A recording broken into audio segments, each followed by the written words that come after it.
Hey, it's me, Bruce Naylor, your boomer consumer. And for the purpose of this video, I'm going to refer to DSLR and mirrorless cameras as DSLRs and camcorders as video cameras. Okay, so the first thing many of us do is we get onto YouTube and we start searching for the best camera for YouTube.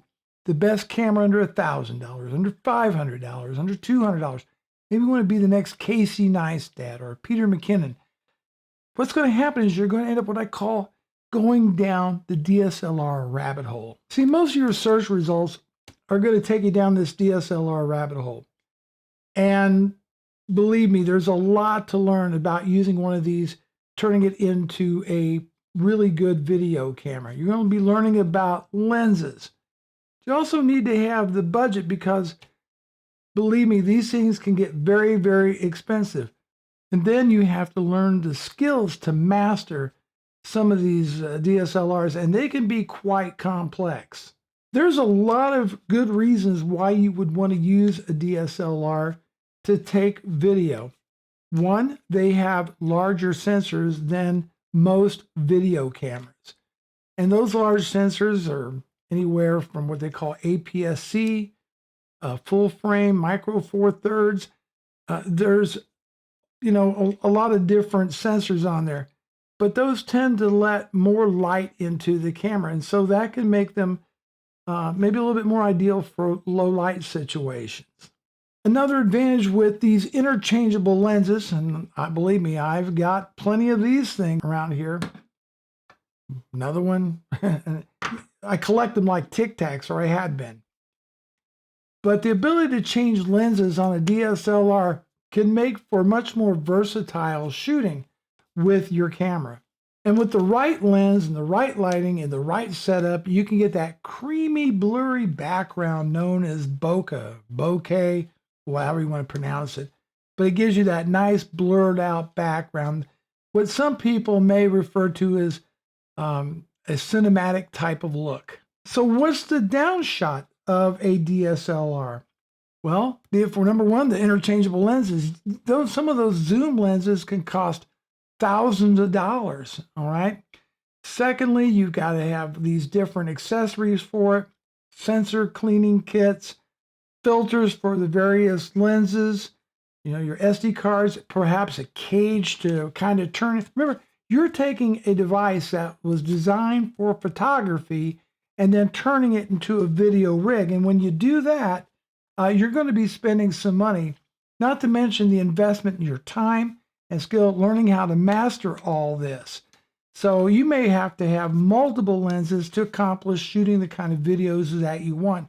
And as I said, those can easily exceed the price of just the body of the camera alone. This is a Canon T6i. It's a fairly affordable DSLR, but look at all the controls that are on here that you need to learn how to master in order to use this camera successfully. So enter the video camera. This is a proper video camera. This model is the Sony AX100, and it's a 4K camera, and we'll go into some of that here in just a minute.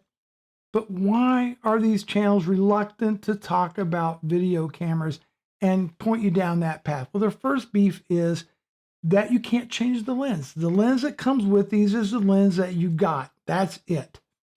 The second thing that they'll complain about is the relatively small size of the sensor, which may not give you the best low light performance. So that's another thing they will bring up about a camcorder or video camera. Something else they'll complain about is the lack of manual control. You see, with a DSLR, you can have fine control over every aspect of the camera. And many consumer grade video cameras will more or less work just on more of an automatic mode as opposed to giving you individual control of everything. Another issue that they have is you don't get the creamy, blurry background with that fixed lens and the small sensor size, that bokeh, that bokeh. I don't like that. I won't talk about it. And finally, and this probably not so much, but some of the bigger channels out there are all about color grading, and they'll talk about what's called S-log or C-log or log, whatever. Basically, it's getting a very flat image out of the camera and then doing a lot of intensive work, in their video editors such as Premiere or Final Cut, etc. So a lot of these kind of cameras don't come with those log profiles. However, what they're ignoring for the same price as a DSLR, especially with a lens or two, is a prosumer level video camera. Now, this one, as I said, shoots 4K. This is the AX100, but instead of a smaller sensor, it's actually got a 1-inch sensor on it. So it's a much larger sensor. It also has an excellent Zeiss lens, and this is the equivalent of about 29 millimeter to a 348 millimeter lens. This would require you to buy multiple lenses to achieve the same results with a DSLR. It's all included in the camera.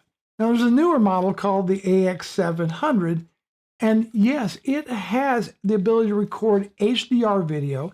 It has the ability to record using what's called S-Log, so you can get that flat image profile. It can match the features of most high-end DSLRs. This sells for under $2,000 for that camera. And it's got the excellent Zeiss lens. You could save a lot of money with that one camera versus buying the DSLR with all the accessories. I priced out a Sony E-mount. I think it was a 24 to 240 millimeter lens. And it cost $1,000 just for the lens. And you're getting a very nice lens that can even out-zoom that as part of the deal, either with the X100, which is still for sale. I think these are, you can pick them up anywhere from a low, I think around $1,200 to $1,500. The AX700, I think, sells for around $1,800, $1,900. And when you're shooting outdoors with your DSLR, you're probably going to need some type of what's called neutral density filter, or ND filter for short. And that's an extra expense, and you got to get them to match the filter thread size for each one of your lenses. So you've got the lenses, and then you got an assortment of ND filters. Well, guess what? With prosumer cameras like the X100 or the 700, they come with built-in ND filters. No extra money to spend on that. Did I mention that DSLRs typically come with a recording limit as far as the length of time? Normally, these are about a half an hour, and then you got to press record again, and so on and so on. But with a proper video camera, you're only limited by your battery and storage on the SD card. That's a win. One of the things I really enjoy working with proper video cameras is that these are so easy to start using. The setup is simpler. One thing, as I mentioned, that people say about DSLRs, you have all this manual control. On a proper prosumer level video camera, you have the same thing. Instead of aperture, they call it iris. Instead of ISO, they call it gain. You have your shutter speed setting. So I have full control, manual white balance. I can manually focus. I have built-in zoom on here. And what's really cool is once you get this set up, and look, if you're going to spend $1,500 on a professional level video camera, take a few minutes to learn the menus and so forth. But really, once you get these set up, these are practically run-and-gun cameras. And something else, they're just much more ergonomic for shooting video as opposed to this thing. Can you imagine if this had a cage around it and you got your microphone on there, you got your big honking lens? Not as ergonomic, all right? Just not. Also, stabilization is also important. Many DSLRs don't have in-body stabilization. You have to depend on a stabilized lens. Well, I can speak for the Sony AX100. It's got great in-body stabilization. Their AX53, which I use for my top-down videos, it has practically a built-in gimbal. No extra expense there, but if you want to get smooth video, really smooth video with one of these, you're probably going to need some type of gimbal to put it on in order to keep getting that smooth video with the thing. Yeah, you can learn some tricks to get smoother video. You can get stabilized lenses, but it still doesn't beat the quality of the stabilization built into these. Another thing that you got to keep in mind is the autofocus. One of the things that Sony, Canon, and others will sell you on is things like dual pixel autofocus and phase detection autofocus for that videographer that's the one-man band. That's very, very important. Well, professional or semi-professional video cameras have the same technology built into them as well. So they're ideal for the one-man band that doesn't have somebody working on focus. Sony uses phase detection, hybrid autofocus. Canon's video cameras use the dual pixel. And so they're ideal for that run and gun videography as well as that proverbial one-man band. In the final analysis, professional video cameras probably aren't as sexy for the channels that talk about video, because many of the things that are optional for these are built in. And so what you get is what you get, but it's very, very, very good. But there's just so much stuff available for the DSLRs / mirrorless cameras that you can create more content around reviewing this lens. And the next video, we're going to review that lens. And we're going to review the LUT packs that I sell. Those are custom lookup tables. Those for color grading. And then you can buy my optional course on how to use it. And now let's talk about filter. You get the idea. It's on and on and on. There's this endless stuff in them. Cages and gimbals and all this other kind of stuff.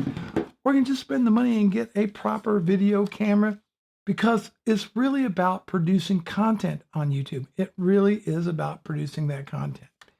So that's it. That's what I wanted to talk to you about in this video. Hopefully this will put some of these arguments against proper video cameras to bed. Yes, there are inexpensive video cameras out there, camcorders, if you want to call it that don't shoot the 4K. By the way, the AX100, the X700 series, I'm very familiar with Sony, so I can talk with them intelligently. They shoot 4K, 24 frames a second.